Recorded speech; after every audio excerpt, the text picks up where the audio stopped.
What happens when America's sweetheart of morning television meets a duchess who expects everyone to bow?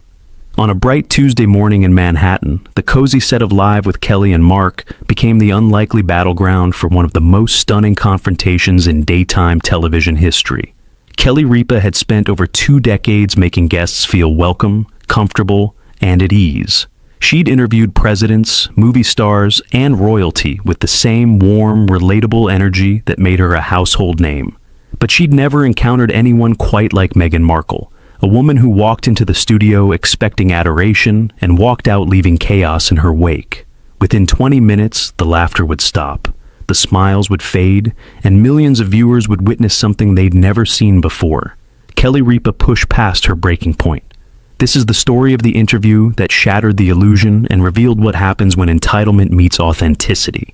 Before we dive into this unbelievable story, make sure you hit that subscribe button and smash that like. We bring you the most explosive celebrity moments every single week, and trust us, you won't want to miss what's coming next. Now, let's get into what really happened that morning. The show opened with its signature energy, the live band playing, the audience clapping, Kelly and Mark dancing their way to their seats with the kind of enthusiasm that had defined the program for decades. The first segments went smoothly. A cooking demonstration, a discussion of viral videos, the kind of light entertainment that American viewers had come to expect from their morning routine. Then came the moment the producers had been building toward. "All right, everyone," Kelly announced, her smile widening. "Our next guest is someone who has absolutely captivated the world. She's a former actress, a duchess, a philanthropist, and one of the most talked about women on the planet. Please welcome Meghan Markle." The applause was enthusiastic as Meghan emerged from backstage. She was dressed immaculately in a cream-colored designer ensemble that probably cost more than most audience members' monthly mortgages. Her smile was wide, practiced, the expression of someone who had spent years learning exactly how to project warmth without actually feeling it. She crossed the stage with careful, measured steps, not the relaxed stride of someone happy to be there, but the precise movements of someone performing the role of happy to be there.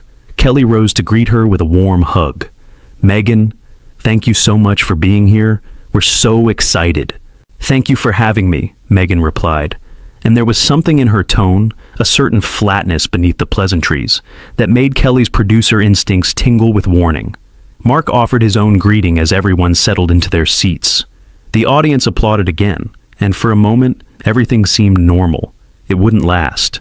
"So, Meghan," Kelly began, leaning forward with genuine interest, "you've been incredibly busy. New projects, new initiatives, life in Montecito with Harry and the kids. How do you balance it all?" Meghan tilted her head in a way that somehow managed to convey both condescension and boredom simultaneously.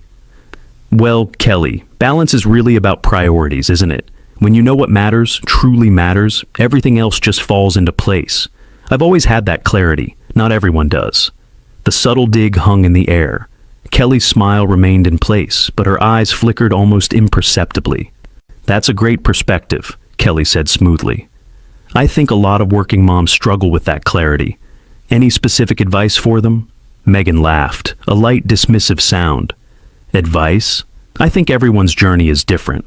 What works for someone in my position wouldn't necessarily translate to someone in, well, a different situation. It's not really comparable, is it?" Mark jumped in, sensing the need to redirect.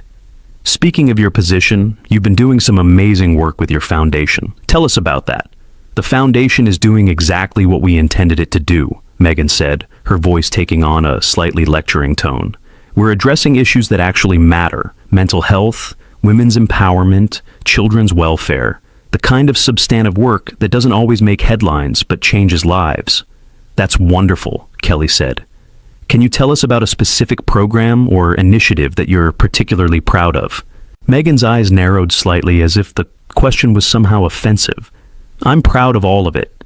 Asking me to single out one thing is like asking a mother to choose her favorite child. Everything we do is important. Everything has impact." "Of course, I didn't mean to suggest otherwise," Kelly replied, her tone remaining warm despite the prickly response. "I just thought our viewers might love to hear about something specific, something that really illustrates the work you're doing." "Our viewers?" Meghan repeated, and there was a subtle emphasis on the word that made it sound almost mocking. Well, I suppose if they want specifics, they can visit our website. I'm not here to deliver a sales pitch. Kelly blinked. No, of course not. We just want to give you a platform to share. I have plenty of platforms, Meghan interrupted smoothly. Netflix, Spotify, Archewell. I don't need another one. I'm here because my team thought it would be good exposure for the brand. The word brand landed with a thud. Kelly and Mark exchanged a quick glance. The kind that married couples share when they're both thinking the same thing, but can't say it out loud. Well, we're grateful you're here, Kelly said, her professionalism holding steady. Now, I have to ask, and I know you get this question a lot, how are Harry and the kids? America has really fallen in love with your family. Something shifted in Meghan's expression. A hardening, a closing off. They're fine. Harry is wonderful. The children are perfect. But I really prefer not to discuss my family in detail. It's one of the things we specifically asked not to focus on. Kelly nodded understandingly. Absolutely, I respect that. I was just asking in general terms. General terms have a way of becoming specific headlines, Meghan cut in, her voice taking on a sharper edge. I've learned that the hard way. Anything I say about my children will be twisted, analyzed, dissected, so I'd rather say nothing at all. I understand completely, Kelly said, though her smile had become slightly more fixed. Privacy is important, especially for children. It is, though I'm not sure everyone in media understands that concept. The accusation was unmistakable, and it was clearly directed at Kelly herself. Mark leaned forward, attempting to lighten the mood. Hey, I get it. Kelly and I have 3 kids, and we're pretty protective of them too. It's a parent thing. Meghan turned to look at Mark with an expression that bordered on dismissive. With respect, Mark, your situation isn't quite the same as ours. Your children aren't 6th and 7th in line to the British throne. The level of scrutiny is different. Fair point, Mark conceded, though there was a hint of something harder in his usually easygoing voice. Kelly decided to try a different approach. Let's talk about something fun. You've been spotted at some amazing restaurants in the LA area. Are you a foodie? Any favorites you'd recommend? The question was deliberately light, a softball designed to reset the conversation and give Meghan an easy win. Instead, Meghan's expression suggested she'd been asked something deeply offensive. I don't really think about food in terms of favorites, Meghan said slowly, as if explaining something to a child. I think about nutrition, about sustainability, about the ethics of consumption. Recommending restaurants feels very superficial. Don't you think? Kelly's eyebrows rose slightly. I think people enjoy discovering new places to eat. It's one of life's simple pleasures. Simple pleasures. Meghan repeated the phrase as if tasting something unpleasant. I suppose, for some people, that's enough. For others of us, there are more important things to focus on. The implication was clear. Kelly was shallow for asking about restaurants. Meghan was above such trivial concerns. The audience shifted uncomfortably. A few people exchanged glances. Kelly took a breath, her decades of experience the only thing keeping her composure intact. Well, I think we all need simple pleasures sometimes. Life can be pretty intense. Can it? Meghan asked, and there was something almost challenging in her tone. I find that intensity is often a choice. People who feel overwhelmed usually haven't prioritized properly. They're letting external pressures dictate their internal state. That's an interesting perspective, Kelly said carefully. Though I think a lot of people, single parents working multiple jobs, caregivers dealing with sick family members, might disagree that their stress is just a prioritization issue. Meghan's eyes flashed with something that looked like irritation. I wasn't talking about people in genuine crisis situations, Kelly. I was speaking generally. Context matters. Of course. I just wanted to make sure our viewers understood. Your viewers will understand what they want to understand, Meghan interrupted. That's how media consumption works. People hear what confirms their existing beliefs. It's not my job to manage their interpretations. The dismissiveness of the statement was breathtaking. Kelly, who had spent her entire career connecting with viewers, treating them as friends and partners rather than passive consumers, felt something shift inside her. But she kept her composure. For now. Let's talk about your time in the UK, Kelly ventured, changing direction again. You lived there for several years. What do you miss most about it? Meghan's laugh was sharp and humorless. Miss? That's an interesting word choice. I don't really miss places. I appreciate experiences and move forward. Nostalgia is a trap that keeps people stuck in the past. But surely there must be something. The countryside, the history, friends you made. I made very few friends there, Meghan said flatly. The system doesn't really encourage genuine connection. Everything is protocol, hierarchy, performance. It's quite isolating, actually, though I'm not sure Americans really understand that. You all seem to have this fairy tale view of royalty. Kelly tilted her head. I think Americans are more sophisticated than you might give them credit for. We understand that real life isn't a fairy tale. Do you? Meghan's tone was openly skeptical now. Because from what I've seen, American media treats royalty like characters in a storybook. The prince, the princess, the castle. It's very simplistic. I think that's a bit unfair, Kelly replied, and there was an edge entering her voice that regular viewers would recognize as unusual. American journalists have covered the complexities of royal life quite extensively, including the challenges you've faced. Challenges I've faced, Meghan repeated, something darkening in her expression. You mean the racism, the institutional hostility, the press harassment, those challenges? All of those things, yes, and most Americans were horrified by them. Were they, or were they just entertained by the drama? Because from where I sit, it's hard to tell the difference. Mark interjected quickly. I think people genuinely sympathized with what you went through. The Oprah interview really opened a lot of eyes. Meghan turned to Mark with an expression that suggested she found his input irrelevant. The Oprah interview was necessary. It was truth-telling. But sympathy isn't the same as understanding, and understanding isn't the same as change. Nothing has actually changed. The same systems, the same tabloids, the same cruelty. It all continues. But you're in America now, Kelly pointed out gently. You've built a new life here. Isn't that a kind of change? A change for me, yes. But I was talking about systemic change, institutional change, the kind of change that actually matters in the long term. And you're working toward that through your foundation? I'm working toward that through everything I do, Meghan said. And there was a grandiosity to the statement that seemed to surprise even the audience. Every project, every appearance, every piece of content we create is designed to challenge existing power structures and elevate marginalized voices. That's admirable, Kelly said, though her tone had become more measured. Though some might say that appearing on a morning talk show isn't exactly revolutionary. The words were out before Kelly could fully consider them. A small pushback after minutes of absorbing subtle and not-so-subtle insults. But the effect on Meghan was immediate and dramatic. Excuse me? Meghan's voice dropped to something cold. What exactly are you implying? Nothing, Kelly said quickly. You just meant that what I'm doing doesn't matter, that coming here was a waste of time, that my work isn't important enough to warrant your platform. That's not what I said at all. It's what you implied. Meghan leaned forward, her posture becoming more aggressive. And honestly, Kelly, I expected more from you. I thought this would be a supportive environment. Instead, I'm being questioned and judged just like everywhere else. No one is judging you, Kelly insisted, though her patience was clearly wearing thin. I'm asking questions. That's what interviews are. Questions with agendas, Meghan shot back. Questions designed to make me look bad or catch me saying something that can be taken out of context.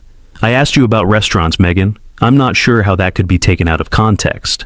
It's not just one question, Kelly. It's the cumulative effect, the tone, the implications. I've been doing this long enough to recognize hostile interviewing when I see it. Mark held up his hands. Okay, let's everyone take a breath here. I don't think anyone is being hostile. Of course you'd say that, Meghan snapped, turning on Mark with surprising venom. You're her husband. You're going to defend her no matter what. That's how these setups work. Setups? Mark repeated, incredulous. Meghan, we're just trying to have a conversation with you. A conversation requires mutual respect, Meghan declared, and I haven't felt respected since I sat down. Kelly stared at her, genuinely baffled. Meghan, I've been nothing but welcoming. I've complimented your work, asked about your family in the most general terms possible, tried to keep things light and positive. What exactly have I done that was disrespectful? It's not always what you say, Meghan replied, her voice taking on a lecturing quality. It's how you say it, the energy you bring, the assumptions underlying your questions. You've been treating me like just another celebrity, not like someone who's actually trying to make a difference in the world. I treat all my guests the same way, Kelly said, and there was a firmness entering her voice that signaled she was done being pushed around.